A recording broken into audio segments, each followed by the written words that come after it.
dentro del diseño escénico, para poder introducirles un poquito de qué se trata la disciplina, tiene que ver todo lo que se relaciona con la visualidad de cualquier puesta en escena. Escenografía, espacio, iluminación, vestuario. En mi caso particular, desde hace más de 15 años me he especializado en vestuario, y lo primero que me gustaría, para introducir un poquito de qué se trata esto, es que el vestuario para nosotros es un elemento de comunicación. Nosotros cuando diseñamos, no diseñamos vestuario. Algo muy común que me pasa cuando me presento y me preguntan qué hago, lo primero que me dicen, ¡ay, tú te diseñas tu ropa! La verdad es que no.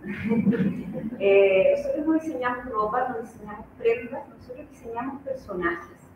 Personajes que están insertos dentro de una narración dramática, y donde el vestuario es un conjunto de códigos semióticos que están al servicio de contar de la mejor manera esta historia para que llegue al alma y al corazón de los espectadores. De eso se trata nuestro trabajo. Eso es lo primero, diseñamos personajes dentro de un contexto de vestuario escénico, dentro de un contexto de una puesta en escena, que a su vez se subdivide en muchos géneros. Está el teatro, está la danza, dentro de los más convencionales, la ópera, el ballet, y dentro de los menos convencionales y más innovadores está la performance y todas las puestas en escena que se están desarrollando actualmente. Entonces eso es lo primero, como para poner en contexto. También contarles un poquito que nuestro trabajo es bien interesante a propósito de todo lo que se habló en la primera mesa, porque siempre nosotros trabajamos en una burbuja anacrónica respecto a lo que se hace y respecto a la industrialización del vestuario. En nuestro caso particular trabajamos de una manera bastante más antigua, ya casi extinta. Siempre somos verdaderos dinosaurios de vestuario, porque hacemos un diseño en el marco de una puesta en escena. Ese diseño generalmente se referencia, se bocetea o a través de cualquier medio, y de ahí hay todo un proceso en cuanto a la realización que tiene que ver con un equipo de profesionales que son expertos en el área. Nosotros no trabajamos en la industrialización. Nosotros sí trabajamos mucho con sastrería, con sastres especializados. Esa sastrería femenina, esa sastrería masculina, esa sastrería de época también. En cosas extrañas, como por ejemplo, sí, en verdad tiene un vestuario de 1800, pero se tiene que colgar en la escena no sé cuánto, y el vestuario tiene que caer mágicamente y quedar como una malla. Entonces también tenemos a las personas que se especializan en sistemas de velcro, imanes, etcétera, etcétera, que son verdaderos ingenieros del vestuario. Si es ballet, hay personas especialistas en tutú, hay personas especialistas en elasticados, en el circo, por ejemplo, que es otra disciplina que requiere mucha preparación y mucha espectacularidad. Entonces es bien interesante, porque nosotros sí trabajamos mucho con pruebas de vestuario, hacemos el boceto, ponemos las muestras de tela, después se hacen las pruebas de ensayo, muchas veces se ensayan con prototipos, que si bien tiene que ver con la silueta del personaje, y esa silueta está hecha en una tela más barata, más económica, en otros colores, pero tiene que ver con que el personaje o el intérprete pueda usarlo y ver que efectivamente lo pueda llevar a la puesta en escena. No olvidemos que trabajamos para un intérprete. Esa persona está interpretando un texto, una ópera, una coreografía, lo que ya es un requisito enorme. Y nosotros sobre eso estamos poniendo además un vestuario. Entonces, nuestro trabajo tiene mucho que ver con el trabajo en equipo y con complementar el trabajo de un director, de un intérprete, de un texto dramático, de una ópera. Cuando diseñamos ópera, por ejemplo, diseñamos escuchando la ópera una y otra vez, al punto que uno ya se la aprende de memoria cada movimiento. Y se trabaja, el diseño va a la par con la intensidad de la música en ese momento. Trabajamos con evolución dramática. ¿Qué quiere decir esto? Una obra puede partir con un vestuario completamente despojado y puede terminar el vestuario llenando el escenario, con un cambio dependiendo de lo que está narrando esta puesta en escena. O viceversa, puede ser una puesta en escena muy espectacular y en una escena cae un muro, salen los vestuarios y quedan todos desnudos. También tiene relación con la evolución dramática de la puesta en escena. Entonces es un trabajo bastante rico, colaborativo y anacrónico, así lo describiría yo. Bueno, contarles también, y les invito a conocer instancias en donde se difunde el trabajo del vestuario del diseño escénico en general. Viene ahora algo que es muy importante, que es la Cuadrienal de Praga, que se realiza en República Checa cada 4 años, y en donde se reúnen los diseñadores escénicos de todo el mundo. Esto se va a hacer ahora en junio, toca justo este año, nos tocaba desde el 2019. Paralelamente a eso también hay otro encuentro muy interesante que lamentablemente por la contingencia mundial de este momento no se va a realizar este año porque lo organizaba Rusia, Moscú, y era exactamente lo mismo que la Cuadrienal de Praga, pero solamente de vestuario escénico, que se llama Innovative Costume, del cual tengo la fortuna de ser hasta la actualidad la curadora chilena. Estamos haciendo todos los esfuerzos, por si alguien se interesa también, y lo comento porque en general es importante el tema de las redes. Estamos haciendo todos los esfuerzos por traer esta exposición a Chile. Esta exposición reúne a los 300 diseñadores más relevantes del mundo en cuanto a vestuario escénico y vanguardia, dentro de los cuales hay 3 chilenos, Valentina San Juan, Daniel Bañara y yo. Con los trabajos de nosotros 3 seleccionados dentro de ese contexto, y estamos haciendo todos los esfuerzos por poder traerla, así que si en algún momento alguien se motiva también a ser parte de ese proyecto, de poder traer esa exposición que es realmente impresionante. En Moscú ocupaba 3 museos, de partida ocupaba el Museo Histórico de la Plaza de Moscú, el que está al lado del Kremlin, el edificio rojo emblemático, lo llenaba completo, y además eran 2 museos más, así que estamos tratando de traer eso para poder difundir nuestro trabajo. Y bueno, contarles un poquito acerca de mi trabajo también.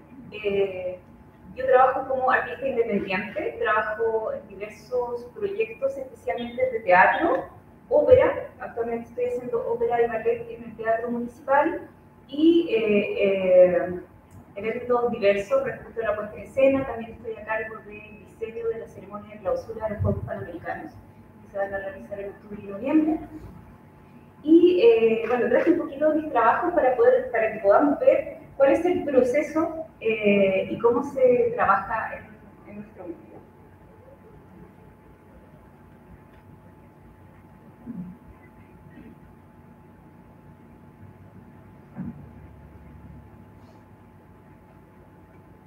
Aquí, en esto que vamos a ver, hay información diversa de diversos proyectos en distintos momentos. Hay proyectos de hace 10 años, hay algunos que son muy contingentes, hay teatro, hay ópera.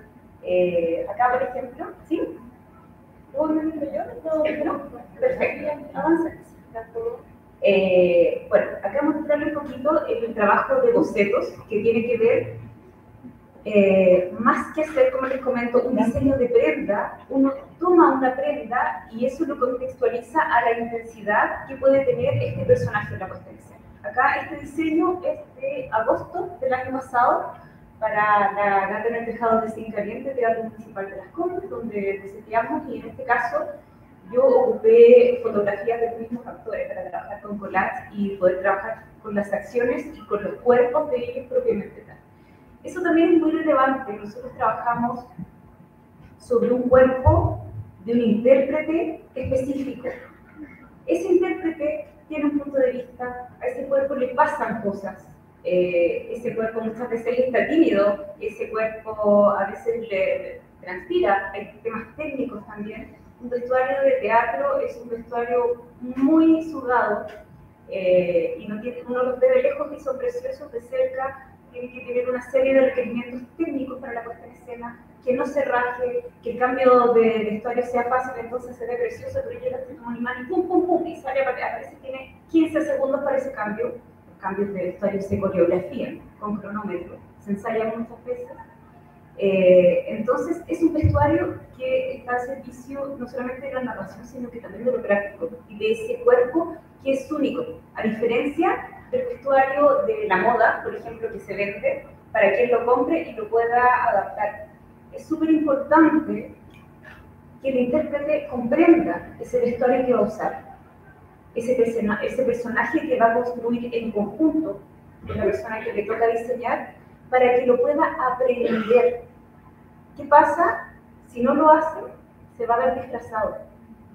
Y ese carácter del disfraz es muy distinto. Uno se disfraza para una fiesta de disfraz, muchas veces para Halloween, que es un juego, ¿cierto? Es una alegoría. De hecho, es muy interesante el matiz que hay entre el vestuario de un personaje, el disfraz, y por ejemplo los brasileños tienen el término de fantasía, que es puntualmente una mezcla entre vestuario y disfraz, que es para carnaval. Ese vestuario es desechable, dura una noche, uno ve carnavales que son maravillosos, y se deja la salida los artes de vestuario son de aquí hablando del pecho.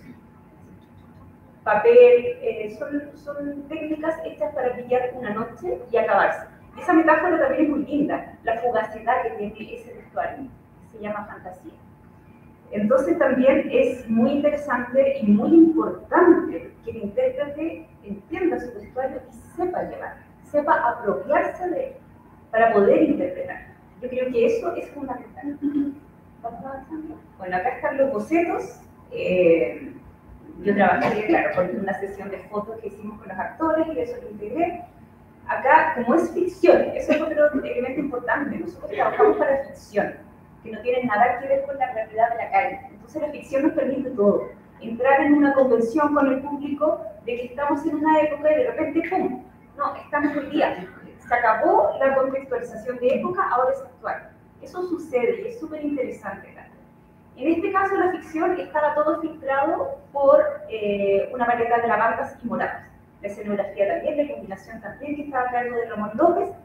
Sigamos avanzando. Aquí podemos ver ya fotos de la obra propiamente.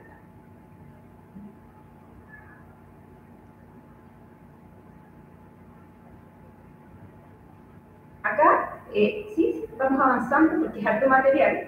Estos son bocetos para una obra de circo que está en cartelera en este momento, que se llama Preludio Final, en donde trabajamos en base a un circo más vintage, un trabajo muy experimental de fabricar estos grandes volúmenes para que fueran bastante espectaculares. Y creo que llegamos a un súper buen puerto. Aquí este vestuario que era muy interesante, porque todos los otros vestuarios están hechos para una destreza en particular. Este vestuario del naipe era como el intermedio entre número y número, en donde estaban unas piernas de maniquí y las otras piernas eran efectivamente del intérprete. Y podía ser como esta especie de pausa o descanso visual entre número y número. Y aquí ya vemos el vestuario confeccionado en el espacio. El faldón que vemos en el boceto. Este vestuario en particular nos tomó mucho tiempo y trabajo de producción, lo que hablaba delante, de prueba y error. Es una tela que fabricamos básicamente con una escala de rombos en proporción que va de más pequeña a más grande y vuelve más pequeña.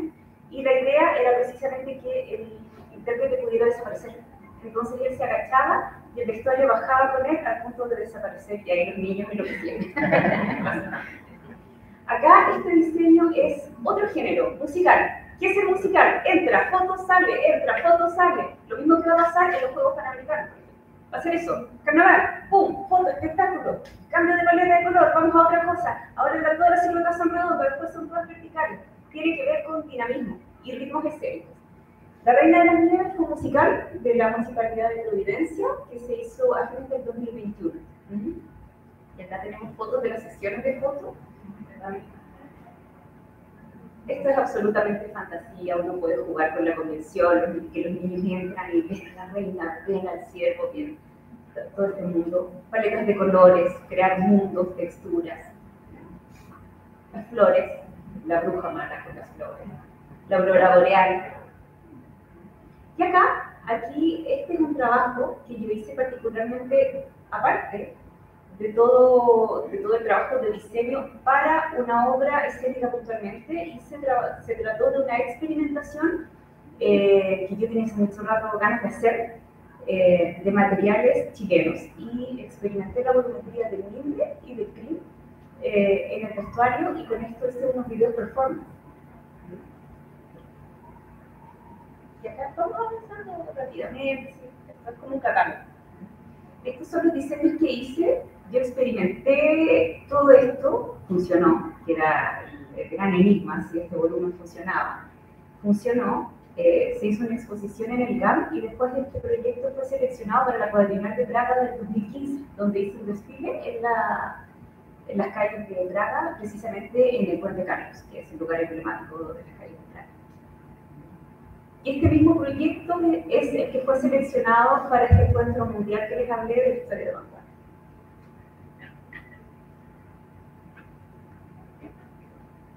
Todo esto es el trabajo de taller y lo pongo porque es muy entretenido el ir experimentando arriba de maniquíes y de ir probando, desechando.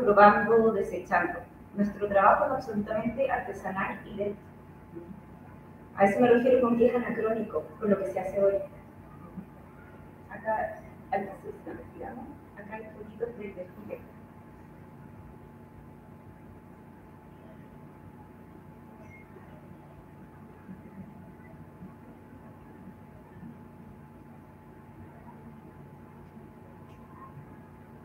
Y acá tengo unas experimentaciones previas a este proyecto. De volumetría principalmente.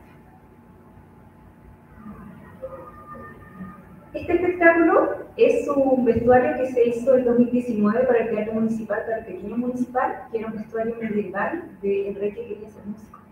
Teníamos muy poquito presupuesto, así que es un vestuario 100% reciclado. Reciclado, no me refiero de materiales reciclados, sino que reciclado de ropa usada, telas que encontramos en las bodegas del teatro, y con eso construimos esto que quedó bastante interesante.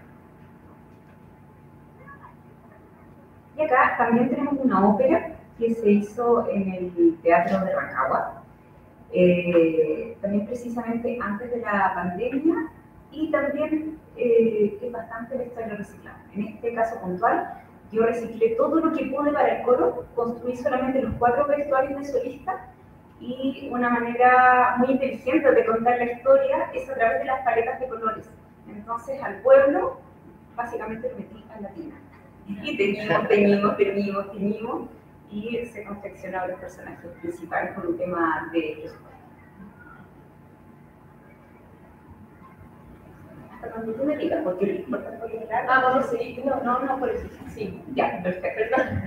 Todo bien, estaríamos aquí, sí, podríamos hablar, por eso te digo.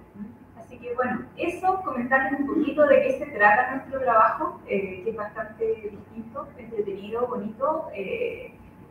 Muchas gracias por la invitación, a la participación.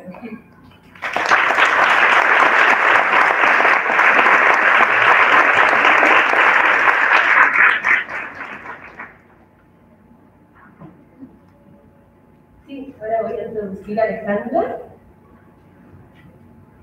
Muchas gracias, Loreto, por esta visión muy necesaria, también en términos patrimoniales. Pensar en el vestuario escénico como un objeto de cultura material también necesario de resguardar, creo que ese es otro tema.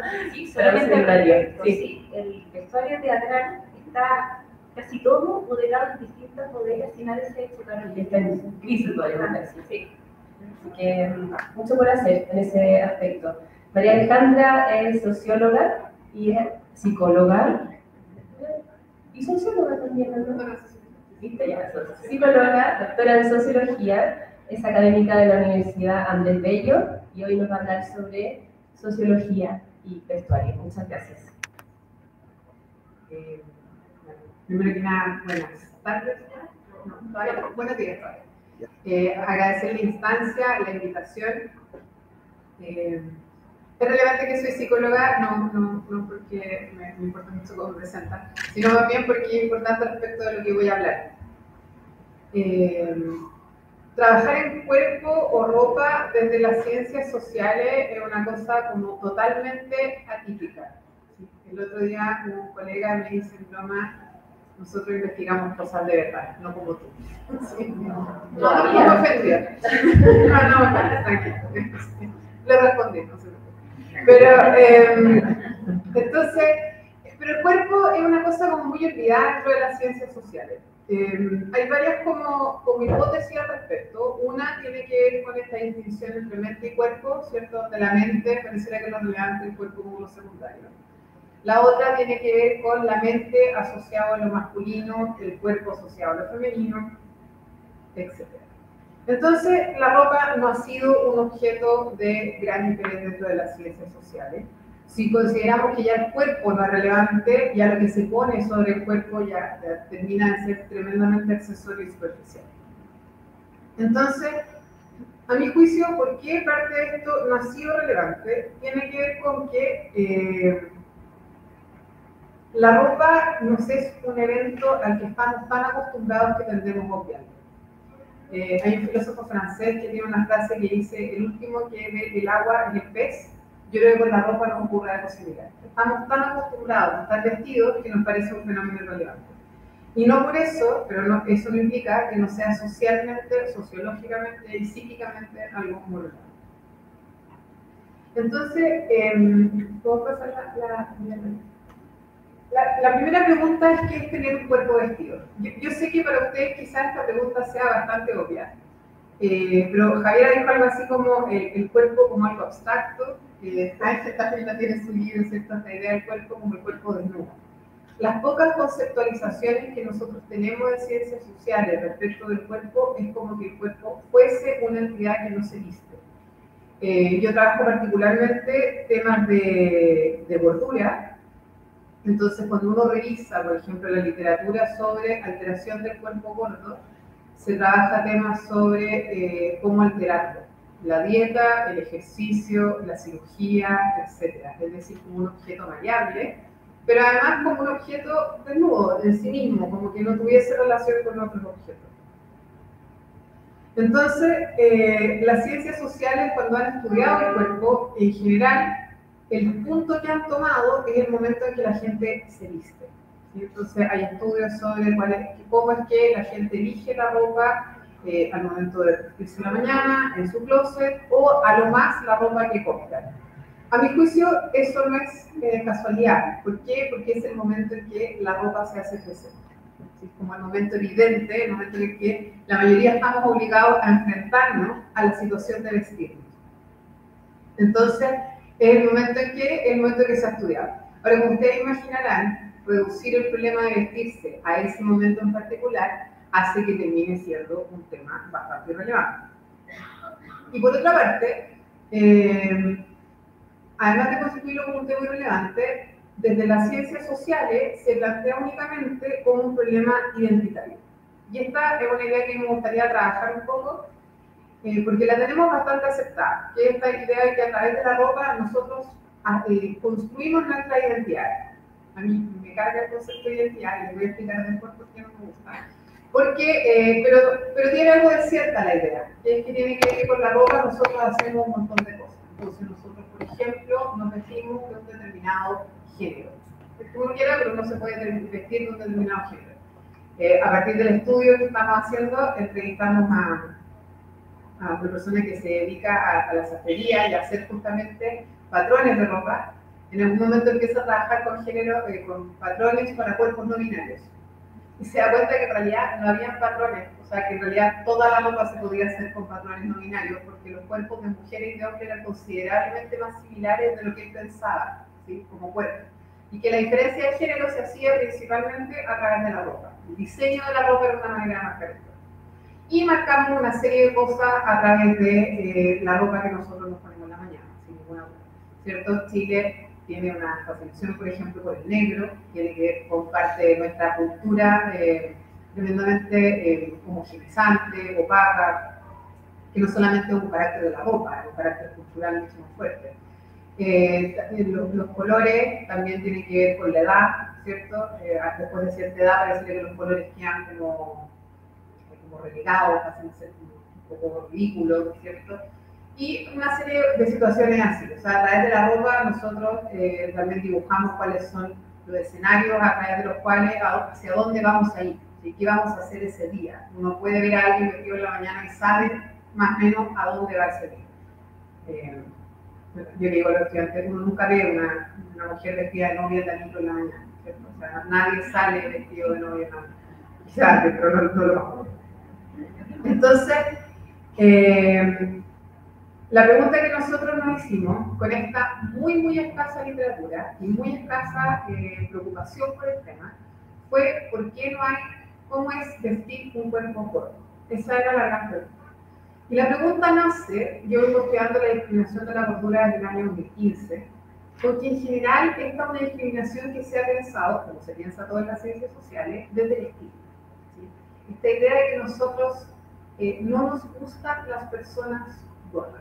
Estigma que yo todavía no termino de entender, porque el cuerpo gordo produce una cosa muy agresiva, que a mí no me deja de llamar la atención. Dicen un cuerpo enfermo, ¿sí? O sea, no necesariamente, pero por ejemplo el cuerpo del fumador, una persona que fuma, que si ya lo consideramos como un atributo corporal, ¿cierto? Por ejemplo, tiene un olor, yo creo que la mayoría podemos estar de acuerdo en que es un olor, digamos, y no produce eso que produce el cuerpo gordo. El cuerpo gordo tiene algo que a mí todavía no logro terminar como de cuajar. Entonces, todas las explicaciones que teníamos en las ciencias sociales son de la idea de el cuerpo gordo lo rechazamos porque tenemos ciertas ideas y atributos que le ponemos a la gente gorda, como que son flojos, etc. Está bien, ¿sí? Pero el juicio no da para entender la complejidad del fenómeno. Además, tiene un cuerpo tremendamente discriminado que sufre una cantidad de violencia altísima, violencia incluso física. Una mujer gorda tiene más probabilidades de ser agredida en la calle, acosada, violada, etc. También, como toda forma de discriminación, se atraviesa por otras formas que tienen que ver con clase, con raza, con género, etc. Entonces, esa fue la pregunta. La pregunta fue entonces, ok, pero ¿cómo es que se articula esta discriminación también a través de la ropa? La ropa como parte fundamental de este proceso de discriminación. Entonces, como yo soy psicóloga, y lo primero que tuvimos que ir a ver era cómo se hacía la ropa, cosa que para mí era francamente un misterio. Entonces lo que hicimos fue entrevistar a personas dentro del mundo, digamos, de cómo se hace ropa. Para ustedes quizás esto sea súper como sencillo, de orgullo, pero para nosotros no lo fue. Y creo que presentárselo también les ayuda como quizás verlo desde otra perspectiva. ¿Por qué está esta idea de que no se hace ropa para las personas gordas? En general tiene que ver con que la industria de la moda las discrimina. Eso es como en general, y la industria de la moda favorece un cuerpo de cabos. Sí, sin ninguna duda. Pero sin embargo en Chile no vamos a decir que sea como la capital de la moda, entonces, perdón, hay harta gente acá, pero claro, no llegamos a ser la capital de la moda. Entonces, uno dice, bueno, no es suficiente para explicar por qué nosotros no tenemos, digamos, esta ropa. Entonces, ¿qué es lo que encontramos? Encontramos que en realidad en la ropa, y por eso el título de esta ponencia era la ley de interconexiones, se vinculan una serie de asuntos que en general no nos parece que vayan tan vinculados o que sean tan relevantes. Por ejemplo, como ustedes quizás probablemente saben, Chile en realidad no tiene una gran industria de diseño. Más bien lo que se hace, sobre todo en las tierras grandes, en el retail, es ir a buscar ropa afuera, se trae esa ropa, se copia. Entrevistando a gente además llegamos a la conclusión de que Zara por algún motivo es como la marca que más gusta. Entonces Chile como que parece que es un país que se viste en Zara, ¿sí? O sea, todos nos terminamos vistiendo, digamos, como en la misma tienda, independiente de que uno vaya o no a Zara. Después tenemos ciertas cosas como respecto de cómo la confección se va moviendo hacia China, ¿cierto? Entrevistamos marcas nacionales de cómo tuvieron que cambiar su producción porque efectivamente no se puede producir en Chile. O sea, no era competitivo, no se puede hacer. Y eso implica también que ha atravesado, por tanto, no únicamente por asuntos económicos, por asuntos internacionales, ¿cierto? Porque nosotros en ese sentido como país estamos en un contexto globalizado, sino que también tiene que ver con ciertas políticas nacionales de producción de la industria. Chile no es un país que tenga protección a ningún tipo de industria. Entonces, la ropa se empieza a hacer afuera, se empieza a hacer de manera masificada, y como se detalla aquí, cuando eso ocurre, se tiende también a estandarizar y a homogeneizar la ropa. Yo creo que igual es importante mantener a la vista un poco lo que está en la presentación de Jacqueline, que esto también viene de otros problemas, como es, por ejemplo, democratizar, o sea, también tiene, o sea, como que quiero que claro que es un problema complejo, ¿sí? No es decir como el retail es malo, en realidad más bien no se trata de calificarlo o de adjetivarlo, ¿sí? Sino más bien de entender la complejidad del problema. Entonces, la ropa sí nos inserta dentro de problemas que son internacionales, dentro de economías internacionales, dentro de problemas legales también, ¿cierto? De política, pero también nos apareció una cosa que fue muy emergente en el proyecto, que tuvo que ver con esta idea de que la ropa, las personas gordas, cuando les puedo preguntar dónde se vestían en la ropa usada. Y la ropa usada en Chile, los últimos años ha tenido un importante impacto, se ha empezado a recibir mucha más, porque China dejó de recibir desechos plásticos en 2018, Chile pasa a ser uno de los países que más recibimos los fardos, y los fardos son uno de los grandes generadores, por ejemplo, del vertedero de Atacama. Entonces es interesante porque, por ejemplo, el cuerpo gordo está inserto dentro de esas complejidades, ¿cierto? Está inserto dentro de por qué se escala, no voy a entrar en detalle ahora, pero por qué se escala de los cuerpos más pequeños a los cuerpos más grandes, tiene que ver con que el cuerpo pequeño se parecen más entre ellos. Los cuerpos talla 36 son más similares entre ellos que los cuerpos talla 52, ¿cierto? Porque ya los cuerpos empiezan a engordar de distintos lugares. Entonces, la ropa nos queda vinculada a todos estos problemas que son evidentemente y muy fácilmente reconocibles como problemas sociológicos. Entonces, ¿cómo pasa? Entonces, ¿qué es lo que tenemos? Empezamos a tener las prendas sin oficio, ¿sí? Y esto a mí me parece interesante no solamente como un tema como de la pérdida del oficio, que a veces se habla en términos muy nostálgicos. En la verdad, a mí lo que me interesa es mostrar cómo esto cambia nuestra relación con el cuerpo, ¿sí? Y nuestra relación con nosotros mismos. Más que esta idea de si tenemos uno que recuperar el oficio. Recuperar el oficio es muy difícil, ¿sí? Justamente por todas estas problemáticas que yo les mostraba anteriormente. El otro día encontré un video de cómo se producen unas bufandas de seda con los tallos de las flores del loto. Es precioso. Se demoran 2 meses en hacer una bufanda que vale $200. ¿Se entiende? Entonces, uno dice, el oficio hay que resguardarlo, pero por otro lado, ¿cómo hacer que no quede dentro de lo patrimonial? Porque tiene efectos sobre cómo nosotros nos entendemos a nosotros mismos muy significativos. Entonces, ¿cuál es una de las primeras cosas que tenemos? Es que la ropa, es que el cuerpo se acomoda a la ropa. Es el cuerpo el que se acomoda. Vea una diseñadora que entrevistado que dice, ¿cuán absurdo es que uno se compre ropa y uno diga, va a comprar esto y voy a bajar 2 kilos para ponerlo? ¿Cierto? Como que el pedazo de tela es el que comande, ¿sí? Porque todo lo puede, ¿cierto? O sea, el cuerpo de tela es que mande, o sea, una cosa de tela comanda el cuerpo.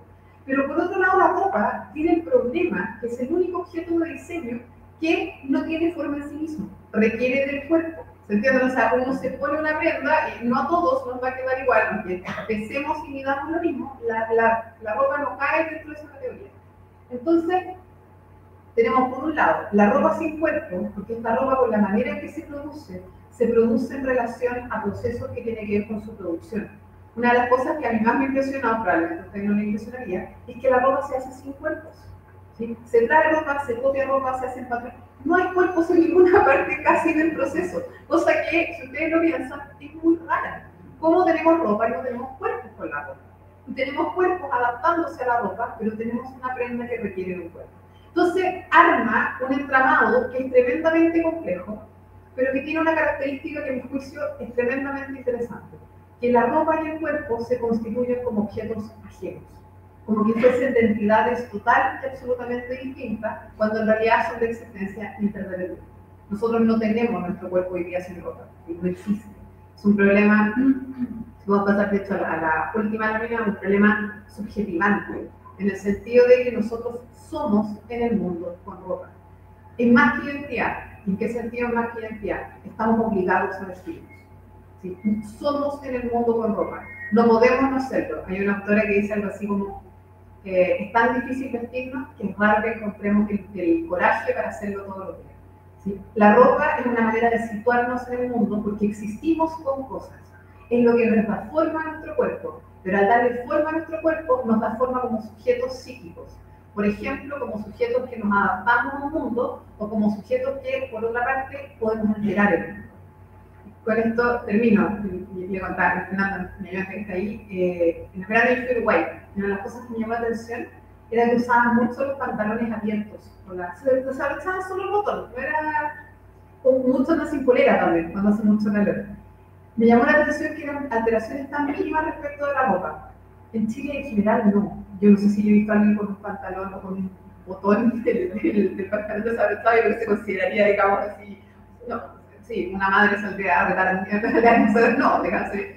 porque uno lo hace. No, uno lo hace con día de además, uno lo hace porque no tiene pudor al respecto, digamos así. Entonces es interesante, pero no solamente en que no la alteremos en la postura, no la alteremos en el uso. Si perciben, nos adaptamos mucho. Y eso es tremendamente cultural. Marca nuestra relación con el cuerpo y marca nuestra relación de ser en el mundo, la forma en que somos en el mundo, cómo nos situamos físicamente, porque no podemos ser sin un cuerpo. Somos nuestro cuerpo, independiente de lo que pensemos, no podemos deshacernos del hecho de que cada vez que nos presentamos a alguien, de cada vez que estamos en el mundo, estamos como seres corporales. Muchas gracias.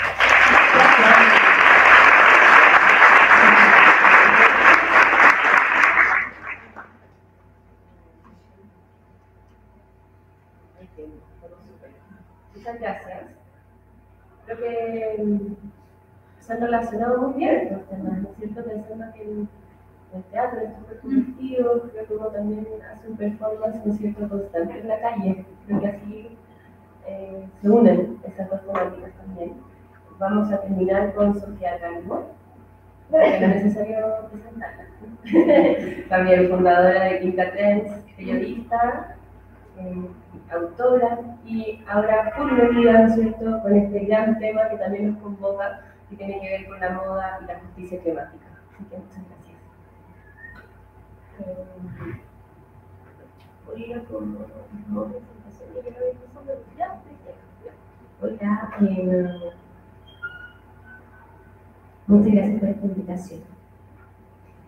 Bueno, hoy día les voy a hablar de moda y justicia climática, y solamente como para provocar, la imagen que ven ahí la hice con DALL-E, con inteligencia artificial, poniendo ciertos elementos asociados como al impacto de la moda rápida en el medio ambiente, tomando como referencia un título de un paper. A ver qué me parece. No, son textiles. Sí, sí. Todo el agua que se pierde, no sé. Una interpretación aquí que uno podría ser bastante larga, sí, curatoria respecto a lo que le aparece muchas veces con inteligencia artificial. Quiero partir en el tema de justicia climática hablándoles sobre una noticia que leí justamente esta semana, que apareció en el diario El País, que tenía el siguiente título: los humanos ya cosían su ropa hace 40.000 años en la costa catalana. Y me pareció súper relevante porque esta noticia daba cuenta del descubrimiento de un hueso perforado hallado cerca de Barcelona, que era usado para coser pieles miles de años antes de la llegada de la aguja a Europa.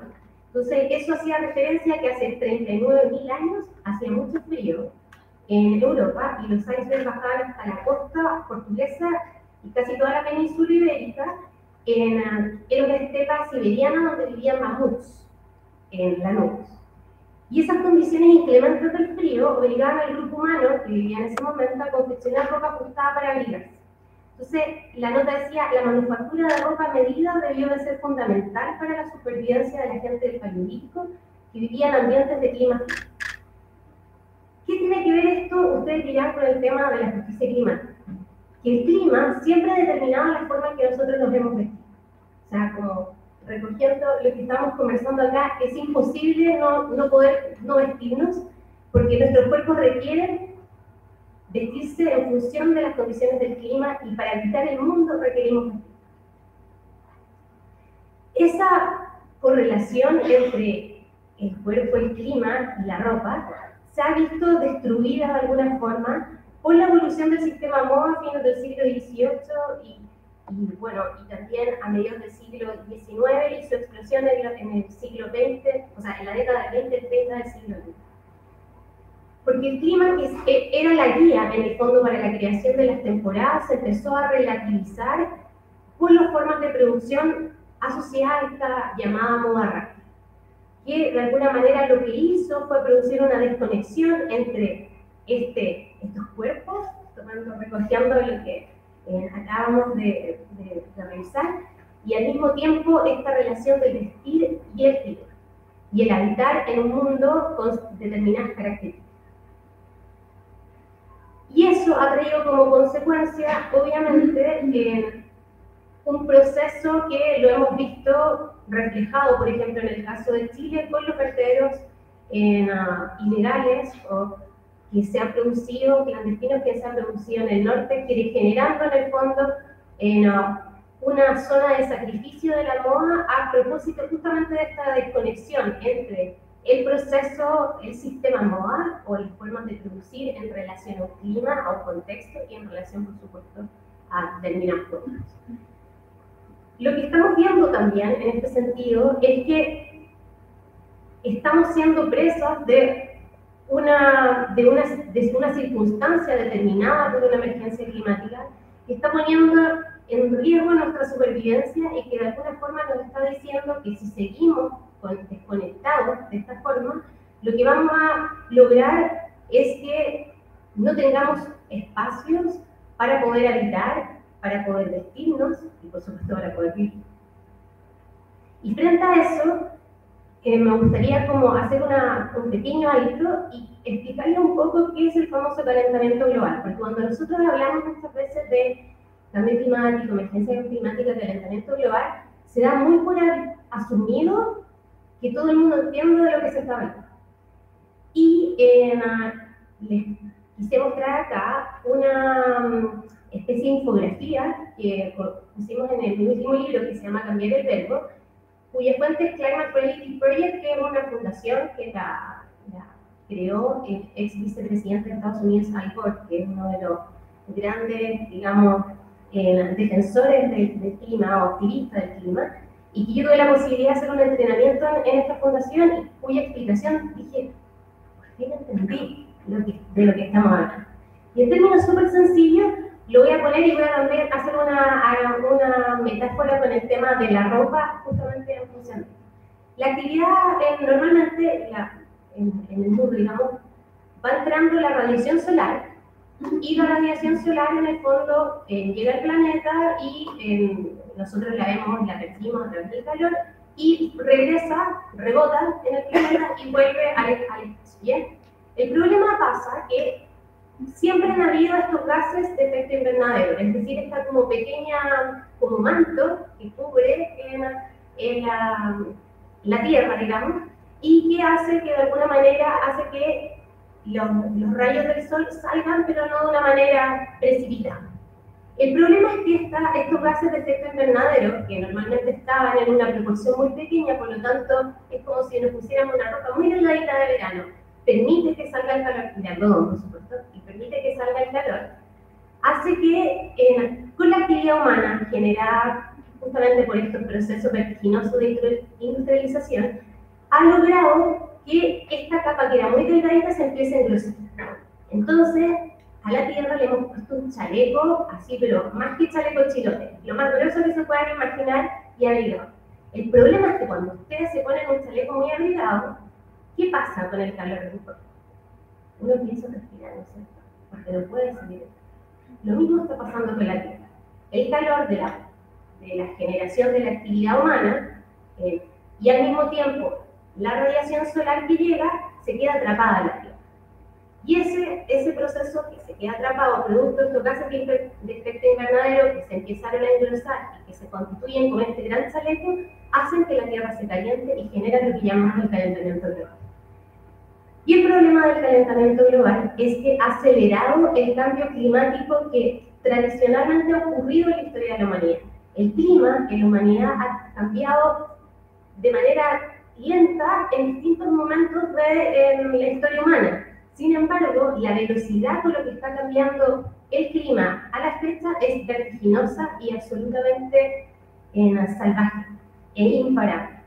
Y todo esto no es producto de circunstancias ambientales, sino que es producto de este gran chaleco que el ser humano le puso a la Tierra y que impide que salga el calor y que está generando estas tremendas consecuencias en toda la humanidad. Frente a este escenario, donde tenemos una industria de la moda que se piensa desde un norte global, es decir, desde países desarrollados, que no necesariamente están en el norte. Cuando uno habla de esta idea de norte-sur global, no necesariamente es una división de polos, pero están ubicados en el fondo pensando en países desarrollados productores de ropa, de los cuales nosotros somos, el sur global vendría siendo como los receptores de esa moda, de esa tendencia de esa concepción de cuerpos inclusive y de formas de vestir, ha tomado carta de este asunto, entendiendo que parte de su actividad ha generado este gran chaleco, ha logrado en el fondo contribuir a este gran chaleco que está impidiendo que los gases de efecto invernadero salgan y que vivamos una emergencia climática, ha puesto sobre la mesa lo que se le llama la ambición climática. ¿Y qué es la ambición climática? Es, en el fondo, el compromiso que hacen los distintos actores, desde los países hasta las industrias, para evitar que la temperatura suba a los 2 grados, que es lo que en el fondo se acordó en el Acuerdo de París de la COP en el 2015. Entonces, lo que hace la ambición climática es, en el fondo, establecer cuál es el máximo que yo me voy a comprometer para disminuir mis emisiones y evitar que la temperatura suba a máximo 2 grados y se espera en 1,5 como límite antes de llegar al 2. Y la industria de la moda decidió que de aquí al 2030 su ambición climática era reducir sus emisiones en un 50%. Cuando determinó esto en una carta que se llama de Polonia, lo que hizo en el fondo la moda era decir que de aquí al 2030 iba a reducir sus emisiones en 30%. Sin embargo, dadas las distintas circunstancias y el informe del IPCC, del Panel Intergubernamental de Cambio Climático, fue decir, ok, en el 30% de aquí al 2030 no sirve, porque ya estamos en una situación crítica, esto hay que acelerarlo y por eso se pusieron el 50%. Y aquí, cuando empezamos a hablar de esta ambición climática, cuando surge el concepto de justicia climática. Y acá también les voy a proponer otra metáfora para que tratemos de entender el concepto de justicia climática. En la industria de la moda y esta industria del norte global se ha transformado como el amigo cacho de la fiesta. No sé si ustedes alguna vez han tenido un amigo, amiga cacho en fiesta, que es amigo que ya uno lo invita porque sí, igual buena onda, pero que llega y te desarma la casa, te deja todo desordenado, lo pasa chancho, obvio que lo pasa chancho, y ya salen todas las fotos, todos los videos, pero te deja el desorden, te deja todo y se va. Y se va y tú al otro día te das cuenta que está todo desordenado, lo ves en todas las fotos que sacaron, en los reels, todo lo que se compartió, y él pasando el estupendo dice, pucha, lo mejor la casa vale matar. Y nunca más lo viste. Bueno, el concepto de justicia climática apunta a eso mismo, que es un norte global, que producto de la deslocalización ha en el fondo generado en el sur global una serie de acciones de las cuales no se ha hecho responsable y que es necesario que se haga responsable porque lo que a las personas que está, en el fondo, a las personas y los territorios que ha dañado, que ha desordenado, son territorios que generalmente están bajo situaciones de precariedad y vulnerabilidad. En ese sentido, la justicia climática hace referencia a que ni las responsabilidades ni las consecuencias del cambio climático se pueden repartir por igual. Porque si tu amigo, cacho, llega y deja el desorden, no puede ser que uno, y lo invitó a la fiesta, como muchas veces países invitan a la industria de la moda a estar en sus territorios para que puedan desarrollar su actividad productiva. Pero porque tú le invitas a la fiesta no significa que te tengas que dejar la casa desordenada y desponerte y a ti dejarte con toda la responsabilidad. Pasa lo mismo, la responsabilidad no la podemos repartir por igual.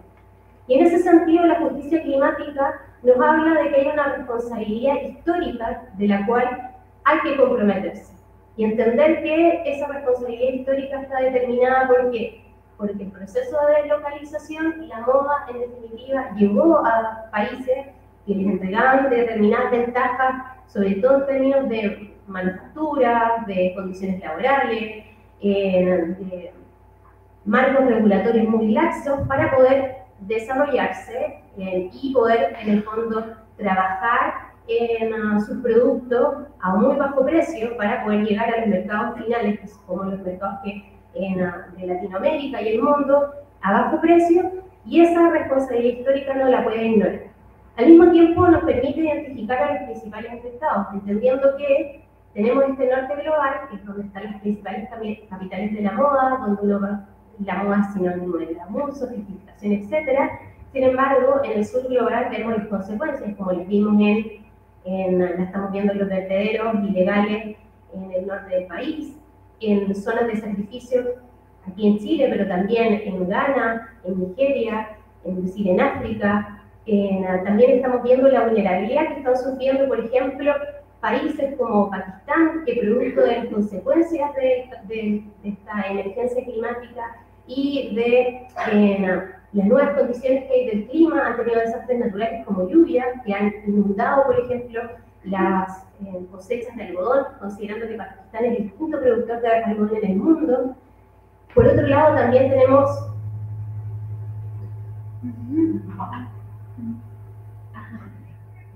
los combustibles fósiles me están mirando. Tenemos también otros afectados. Imagínense ustedes con el aumento de las temperaturas lo que supone trabajar en una industria, en una empresa textil, en un taller textil en Bangladesh, donde ya hay condiciones bastante inhumanas y tan inhumanas que tuvieron que firmar un acuerdo de seguridad e incendio para que los trabajadores tuvieran mínimas condiciones de higiene y seguridad al momento de trabajar. Este año se cumplen, de hecho, 10 años del desastre del Rana Plaza, del complejo industrial que se derrumbó en Dhaka, la capital de Bangladesh, muriendo más de 1000 personas que estaban trabajando para el Club de la Moda Internacional. ¿Qué supone trabajar con ya temperaturas altas, sin necesariamente buenas condiciones de ventilación, con el aumento de las temperaturas? O sea, empezamos a entender en el fondo que hay personas que les está afectando más las consecuencias de estos desastres naturales o del aumento de las temperaturas, y que en el fondo esas personas no pueden pagar los platos rotos, no pueden limpiar la casa, no tienen que ordenar el desastre del amigo Cacho, sino que alguien tiene que también pagar por los daños. Y en ese sentido se incentiva a que las distintas naciones empiecen a generar marcos regulatorios mucho más estrictos, porque parte de esto es porque nosotros invitamos al amigo Cacho a la fiesta sin dar la regla. Lo invitamos, ¿no? Porque era simpático, igual tenía onda, de repente trajo su, no sé, sus perritos, bien, pero no le dijimos cuáles eran las reglas de nuestra casa. Y no le dijimos que nuestras reglas eran estrictas. Entonces, desde esa perspectiva, tenemos que entender que hay que pagar y hay que generar compensación. Entonces, en ese sentido, hablamos de esta justicia climática por los temas que les he hablado, esta deslocalización que de alguna manera ha llevado todo el glamour lo ha dejado en un lado del mundo y todas las consecuencias y los daños los ha dejado en otro. Y la justicia climática en la moda se traduce en el reconocimiento del daño ambiental y social que ha provocado en el norte global, en el sur global, en compensaciones que tienen que ver con fondos para apoyar la resiliencia y la adaptación climática. Se habla que lograr generar eso es alrededor de $1 trillón. La verdad, no tengo idea cómo traducir eso en pesos chilenos porque es demasiada plata y muchos ceros y se me revienta la casa. Y en la descarbonización de la cadena productiva, entendiendo que si bien esto es un objetivo colectivo, las soluciones tienen que ser globales, o sea, locales, perdón. Y desde esa perspectiva no podemos entregarle, como nuestro amigo Cacho, la responsabilidad al que organizó la fiesta, en este caso a las fábricas y a los proveedores, de que ellos hagan la transición hacia energías limpias. Porque muchas veces esas empresas no tienen capacidad para hacer esa conversión, eso requiere grandes inversiones. Y en ese sentido, por más que el desafío sea colectivo, requiere de soluciones locales y de conversar con ellos y de generar repartir esas responsabilidades de manera equitativa en función de la posición que estamos en el mundo. La acción climática la necesitamos ahora y la justicia climática la necesitamos ahora porque no hay tiempo más que perder y porque en definitiva todos queremos participar de esta fiesta, pero queremos participar de esta fiesta pasándolo todos bien y ojalá cuando termine que la casa pueda seguir siendo habitada por el resto de las personas que viven en este planeta. Eso, muchas gracias.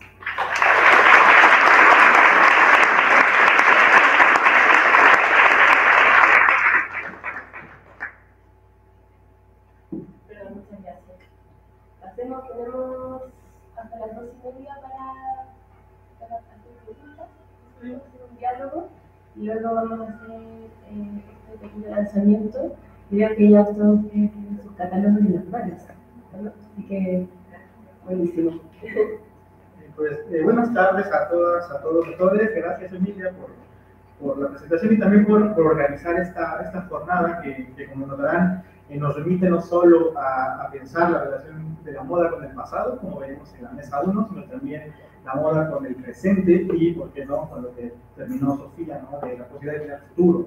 Y de ahí podemos comenzar este diálogo que quisiera plantearles a las tres expositoras sobre esa justa relación y posibilidad de tener pasado, presente y futuro, ¿no? En el primer caso, lo que nos presenta Loreta es la posibilidad de que la cultura siga existiendo, de que haya futuro para la cultura. Y ahí quiero hacerte una pregunta muy específica que creo nos dejó muy interpelados tu exposición, sobre todo por tu pertenencia al mundo de las artes, ¿no? Y hay todo este debate acerca de la pertenencia de la moda, ya sea al diseño o al mundo artístico, como que es una especie de umbral, no se tiene muy claro dónde se está, si el diseño puede ser arte o no, etc. Y tú ibas mostrando cómo se trataba de precisamente una interpretación, que está pensado para un intérprete, que se trata de vestir a un cuerpo, ¿no? Esto es muy opuesto a lo que hace la industria, nos planteaba Alejandra. Nosotros adoptamos y adaptamos nuestro cuerpo para la prenda, y aquí al revés, la prenda es para el intérprete. Preguntarte entonces, con tu propia experiencia como artista, ¿no? Yo me atrevería a preguntar, por un trabajo artístico, ¿dónde encontrarías tú este umbral? ¿Dónde deja de ser un ámbito funcional, estrictamente operativo, de conversión para una obra? ¿Y dónde crees tú que inicia este trabajo ya propiamente creativo, propiamente artístico, ¿no? Del propio diseño de vestuario, o escénico, ¿no? De la mano. Voy a hacer las preguntas a todas para que también pues, nos dé tiempo. La segunda es a Alejandra, que ella también planteó un problema muy poco trabajado, que es el aparato psíquico que soporta la moda. En este caso, ese aparato psíquico no puede ser pensado sin un cuerpo y que logra simular atención en el cuerpo gorda, ¿no? Que es precisamente un lugar de difícil tránsito para las ciencias sociales y también para las humanidades, ¿no?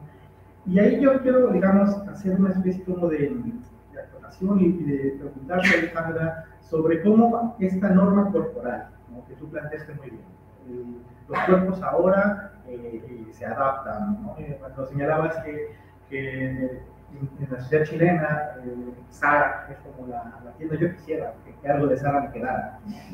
Yo quisiera que una camisa de Zara estuviese yo en condiciones de portarla, por supuesto, no lo es, ¿no? Y ahí preguntarte sobre esta abstracción de la ropa sin cuerpo, ¿no?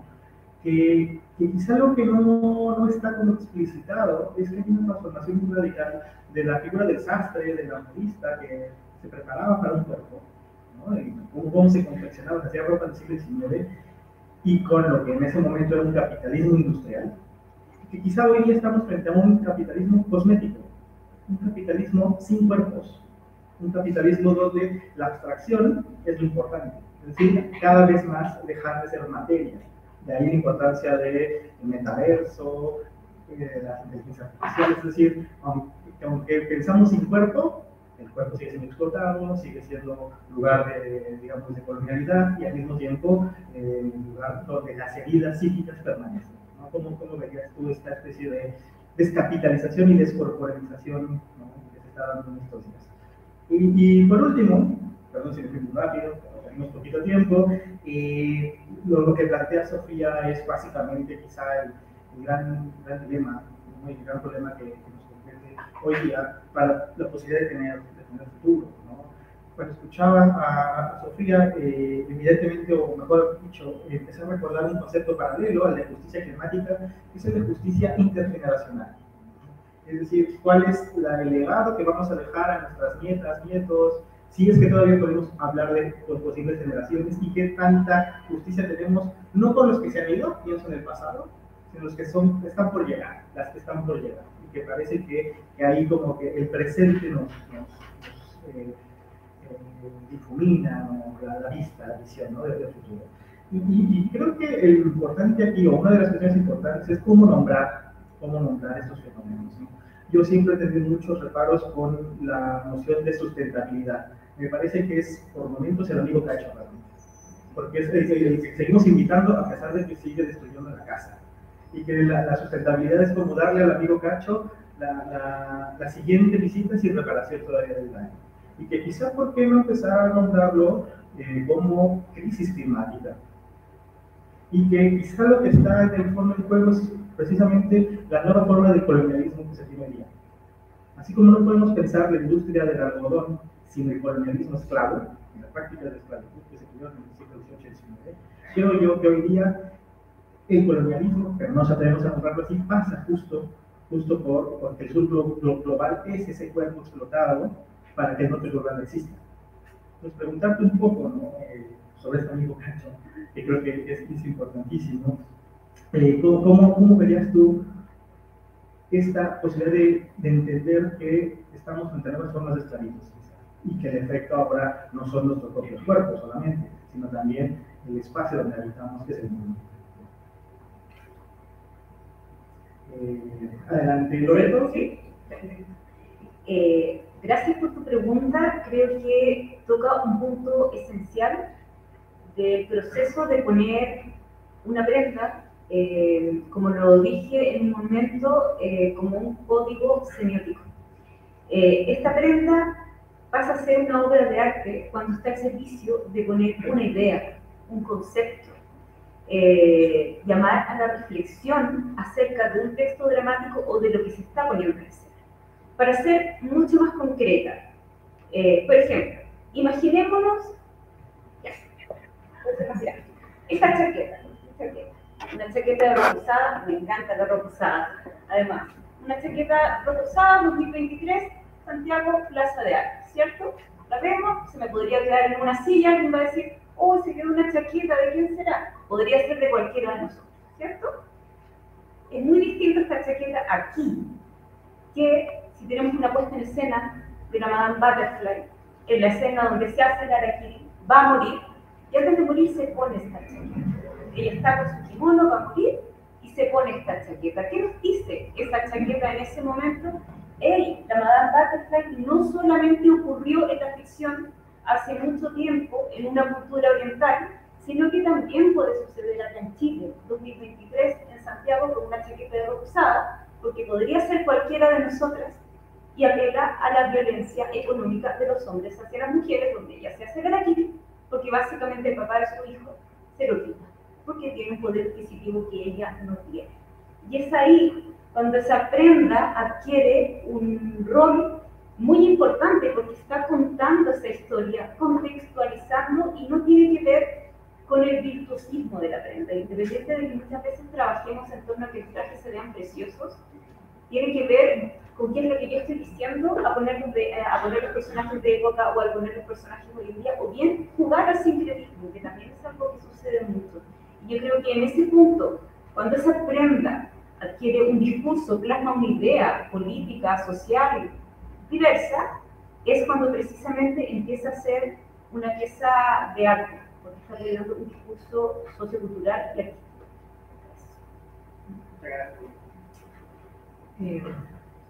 Muchas gracias por la pregunta. No es una pregunta fácil, esto de cómo la ropa es acorporal, pero deja marcas en un cuerpo como, por ejemplo, marcas de violencia. Una de las cosas que estoy entrando paralelamente a este tema es qué es un cuerpo.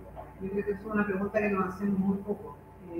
Ahora hay un montón de teorías que trabajan justamente vinculando interdisciplinariamente que es un cuerpo, interdisciplinariamente de verdad, digamos, así de biólogos, biólogas, físicas, ¿no? Gente que realmente viene de ciencias que uno no entiende nada, que son difíciles de entenderse, digamos.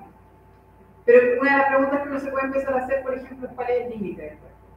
Nosotros pensamos que el límite del cuerpo es la piel, al menos así lo tenemos socializado, ¿cierto? Cuando uno termina y empieza, digamos, lo que.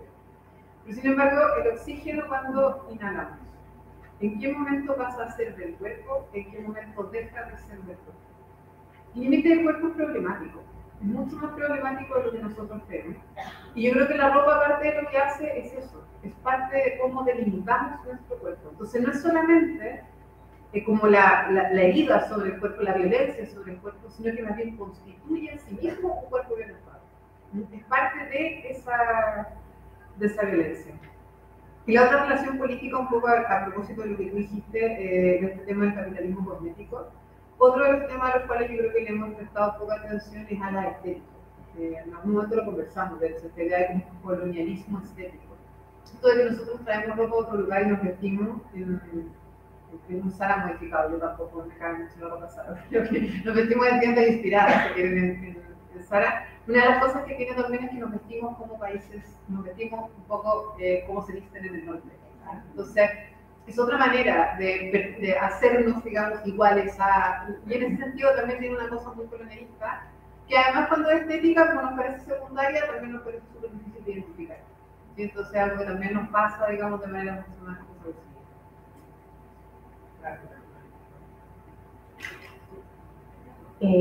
Gracias, Ángel, por la pregunta. Yo hablo particularmente de sostenibilidad y no sustentabilidad. Siempre, porque cuando hablamos de sustentabilidad, en el fondo la definición, siempre la confusión es porque en inglés existe una palabra, sustainability, y por eso es más fácil hablar desde ese concepto.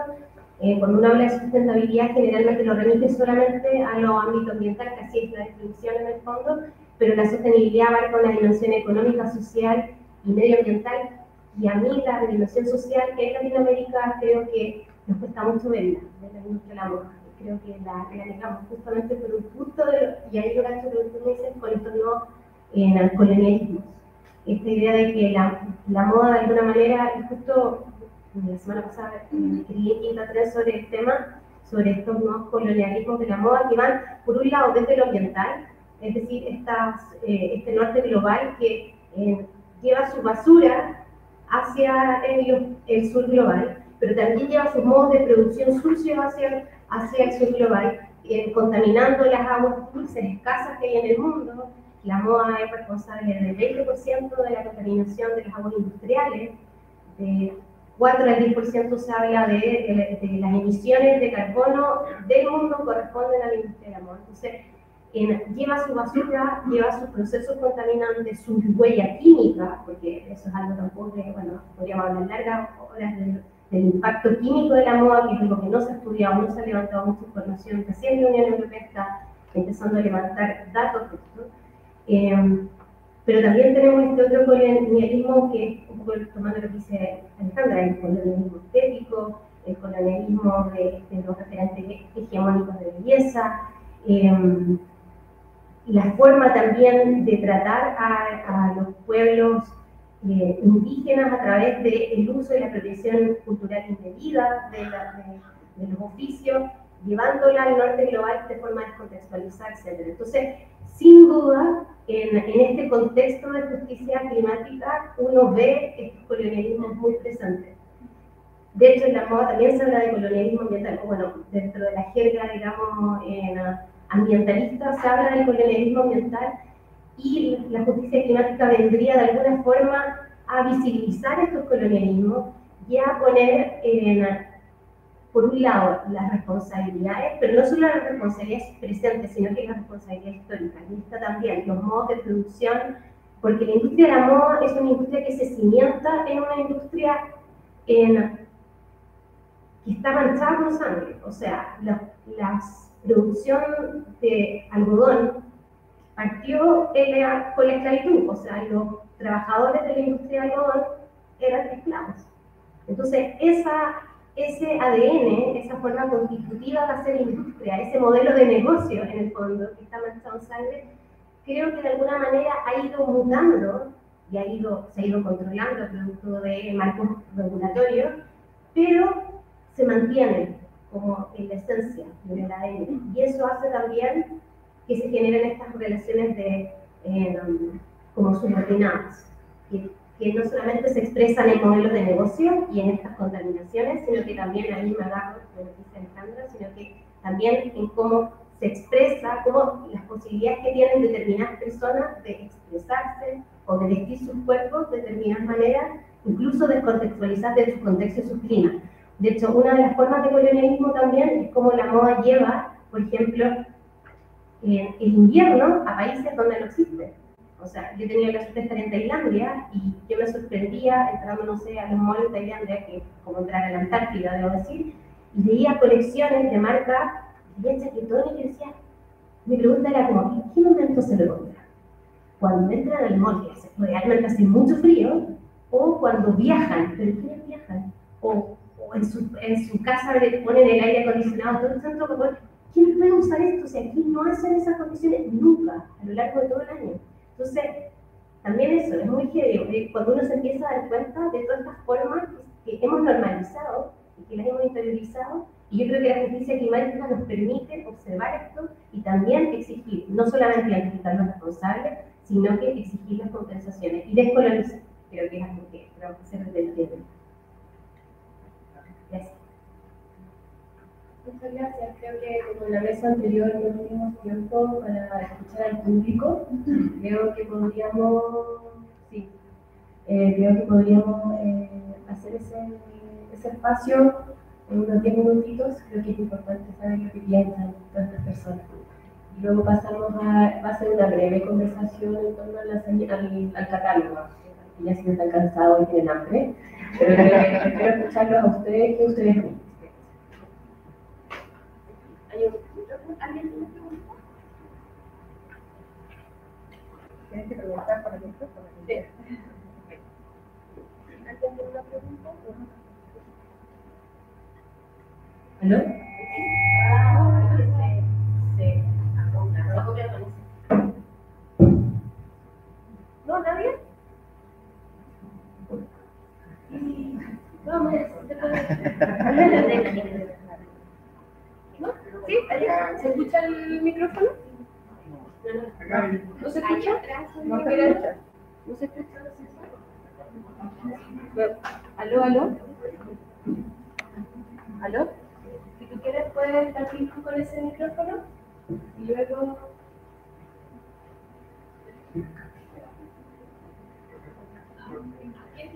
Hola, mi pregunta va a la María Alejandra. Aquí estoy encantado con Claro que salimos por allá.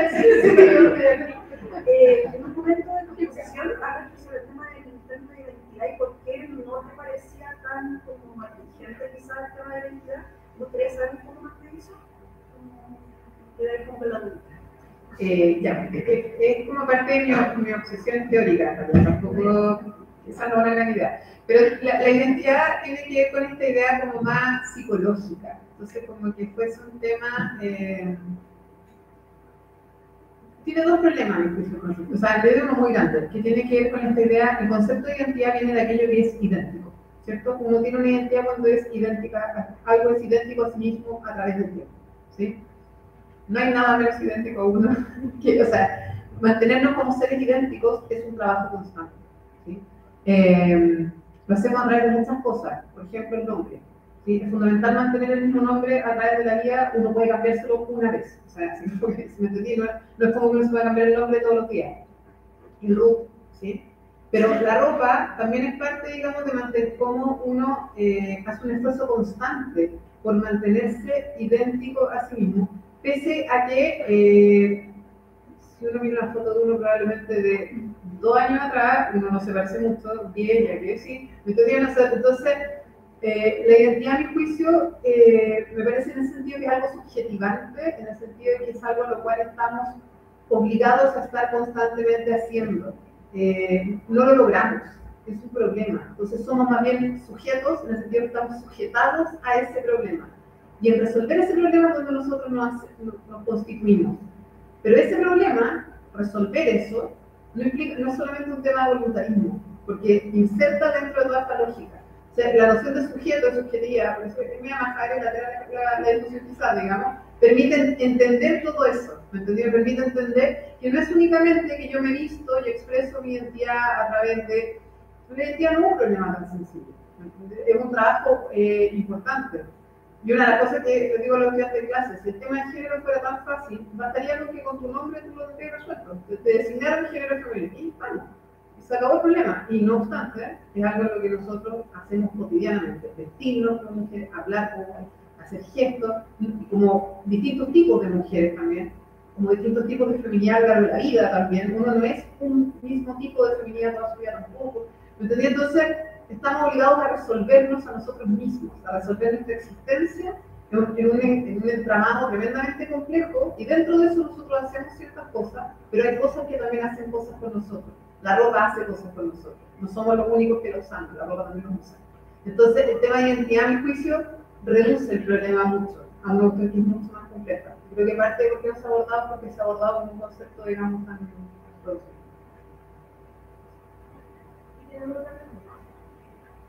¿Me escuchan? Sí. Acá me escuché como adelante.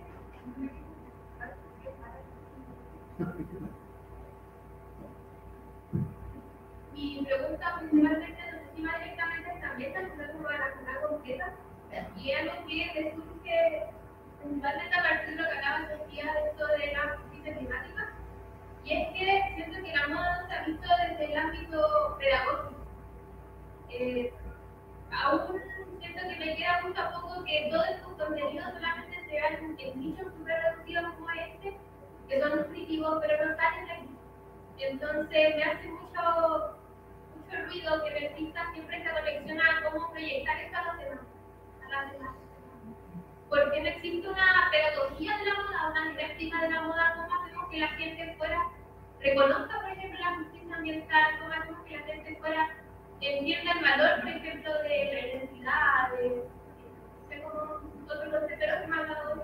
Pero eso principalmente, no sé si alguna de ustedes tiene como a lo mejor una perspectiva de esto que siento que nos ha tocado y es importante desde mi mirada.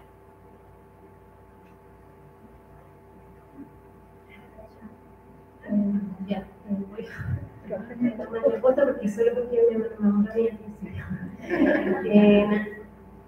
Sí, comparto lo que tú dices, pero yo creo que sí hay gente que lo hemos abordado, y perdón que sea autorreferente, pero aquí estuvieron las chicas de Fashion Nerd también, la Javi, la Marti, que lo están haciendo también.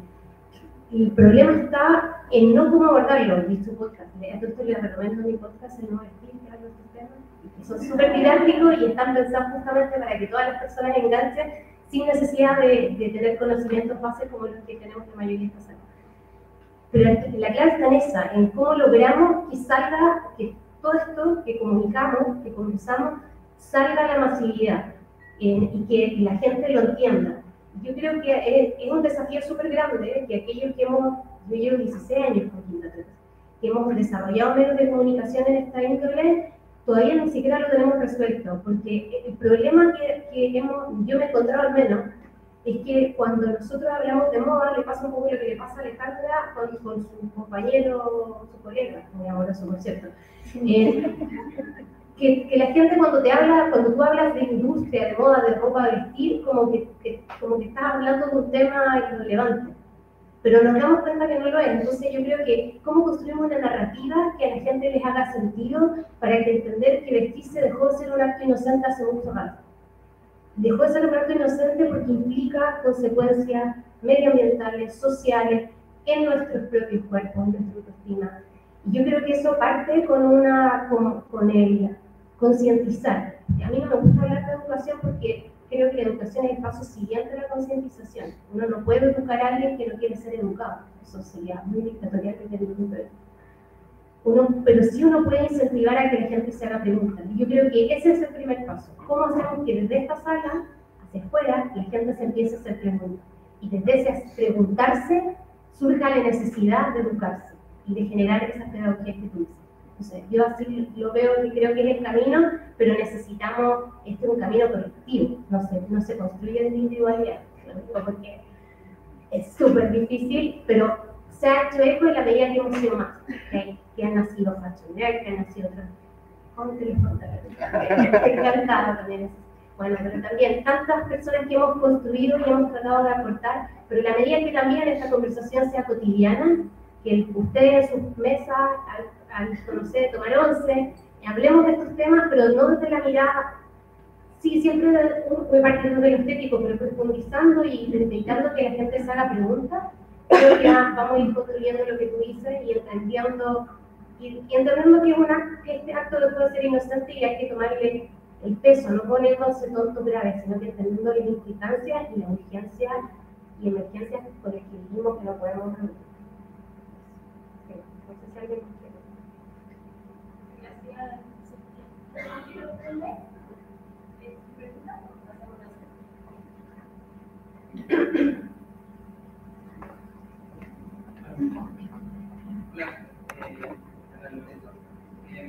Hablaba con la sobre cómo el vestuario narra prácticamente cuando lo está ocupando, ¿no? Como el toma valor cuando está sobre el cuerpo. Pero me parece a mí que tu trabajo con el mismo espacio es algo súper interesante como con el vestuario, un poco del cuerpo. Y si bien tú lo planteas como una performance, me parece que tiene un valor escultórico súper presente, que quizás para mí, no sé si tú estás de acuerdo o no sé cómo tú presentes eso, pero es como si el vestuario fuera independiente del cuerpo, como quizás no es necesario el cuerpo y ese vestuario tiene como si tuviera una identidad propia. No sé si me entiendo. Sí, claramente. Agradezco tu comentario y pregunta. Sí, efectivamente, el ámbito de la escultura en el cuerpo es algo que yo sigo trabajando. Estoy trabajando actualmente y espero desarrollarlo de aquí al futuro. Esa es como mi meta. Pero no es fácil, no es fácil. Y me gusta y te agradezco tu apreciación respecto precisamente a esta volumetría escultórica. No es fácil porque también puede volverse violento, precisamente con el cuerpo. Cuando uno habla de escultura sobre el cuerpo, esa escultura está sobre un cuerpo vivo, por lo tanto también tiene que volverse viva. Y es ahí donde yo tengo a su vez una crítica hacia ese trabajo mío, hacia Centrípeto, que fue una primera experimentación, pero también en el momento en que las personas ocuparon estos vestuarios me di cuenta de lo violento que era. Y ahí mi próximo desafío en cuanto a materialidad, en cuanto a movimiento y en cuanto a una orgánica integral de una escultura, que si está en un cuerpo vivo, tiene que estar vivo.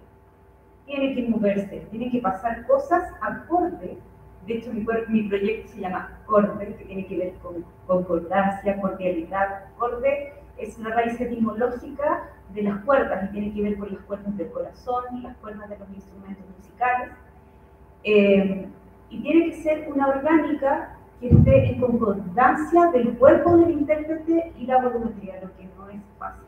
Es un próximo desafío, pero sí, yo desde ese sentido soy muy consciente en cuanto a la violencia que puede ejercer este vestuario dispositivo.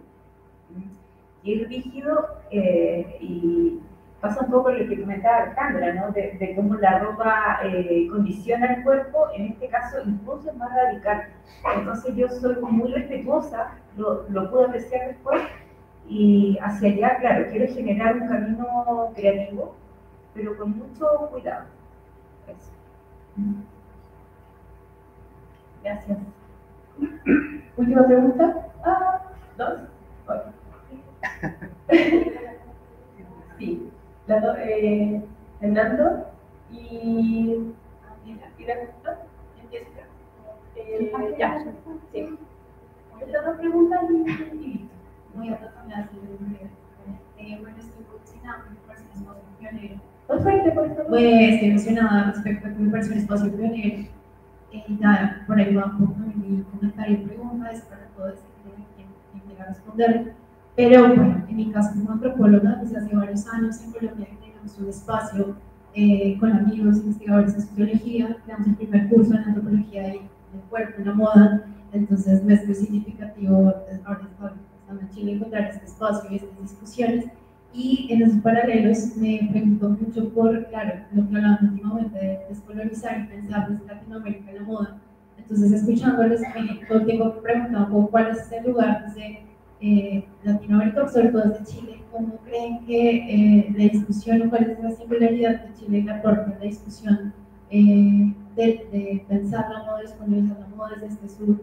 Entonces, un poco también viendo lo pionero de este espacio y muchas personas que ocupó el lugar, me preguntaban mucho por cuáles creen que puede ser ese lugar singular que Chile le aporta a la discusión de la moda en Latinoamérica y de estos preguntas políticas pues, con esta ley. Fernando, si quieres haz tu pregunta y ahí hacemos la última ronda de respuestas. Muchas gracias. Tengo varios, pero la voy a focalizar en Loreto. Loreto, tengo dos preguntas. ¿En qué momento se integran las otras partes o los otros equipos? Por ejemplo, como maquillaje, iluminación, ¿existe un orden de trabajo o se van integrando dependiendo de la obra? Y lo otro es que al ver tu obra, me pregunté cómo se trabaja el tema de transportar las obras, porque lo vi, fue como, ¿cómo se lo llevó? Pero también en ese sentido, también cómo se transportan las obras en general y el vestuario en general, cuando son, no sé, por ejemplo, como el Lago de los Cisnes, que son muchos vestuarios, ¿cómo se hace esa logística?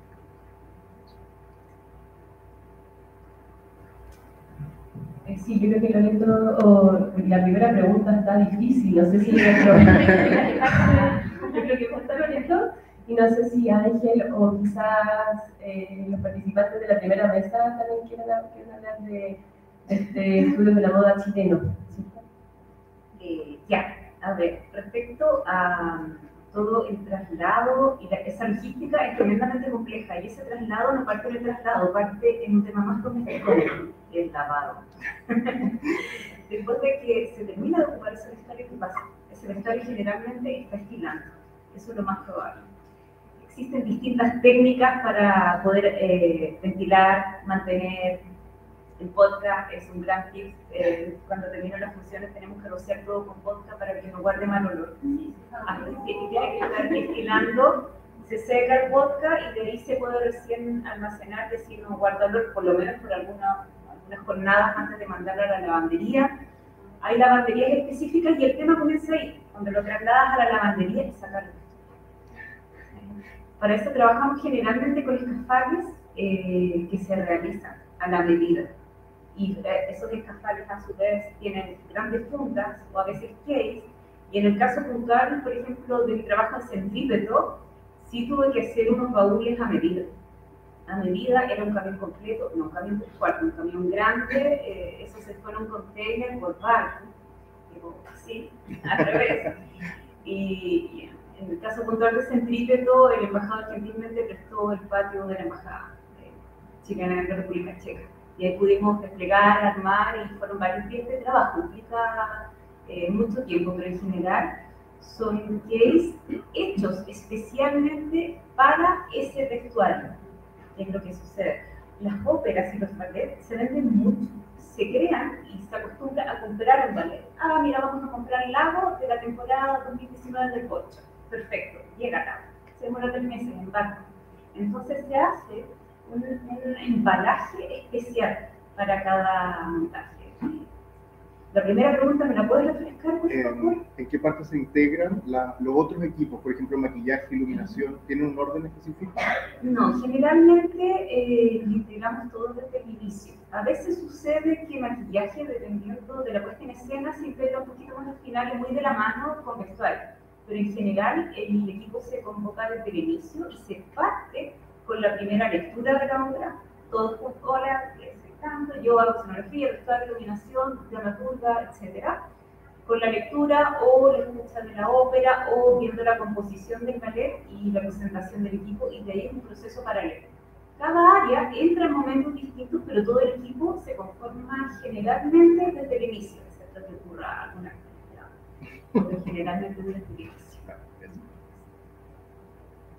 Y la pregunta difícil, estamos en eso, yo creo, ¿no es cierto? Estamos en desarrollo, definiéndonos, conociéndonos por primera vez, juntándonos. No es la primera vez que se juntan intereses en torno a la moda, se han hecho encuentros en torno a prácticas críticas, a moda y arte también. Pero creo que nos hemos ido conociendo en estos últimos años, y aquí es interesante que el Museo Histórico también junta la patita de curatoría, de también mostrar este tema a otro tipo de audiencias relacionado con la otra pregunta. También a cada uno que hacemos un como pequeño granito de arena para que esto se vuelva un tema que ya no hay que justificarlo. Como esto es así. Y desde las facultades de historia y en los doctorados, en en todo tipo de, ya como que es, así que eso es lo entretenido y creo que en cada uno de estos estudios se va a ir viendo esa especificidad chilena. Damos unos 10 años y vemos cuál es nuestro aporte, ¿no es cierto? Pero creo que el camino es juntarnos con Colombia, es juntarnos con en Perú, ¿no es cierto? Viene a una persona muy interesada, Argentina, creo que lo entretenido es esta mirada latinoamericana que ve el sur global a través de hacia el norte. Así que ese es nuestro desafío. Así que muchas gracias a esta mesa tan importante, ¿no es cierto?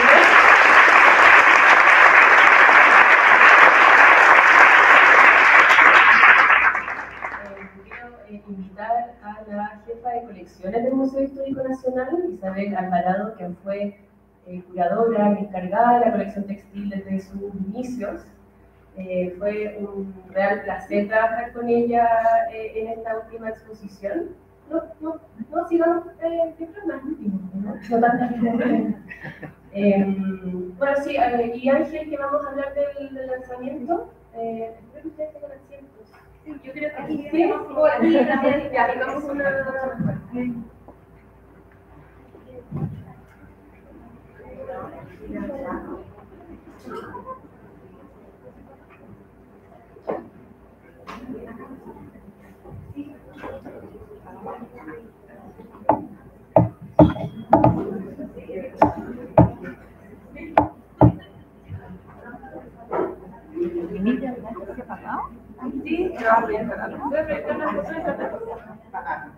pero me gusta que no sea apagado, ¿no? ¿Quiere que la prendamos? No, está bien, ¿no? No sé cómo quiera. ¿Cómo quiera? ¿Cómo quiera? Sí, se puede prender. Sí. Prendámosla hasta que cambiemos los detectores.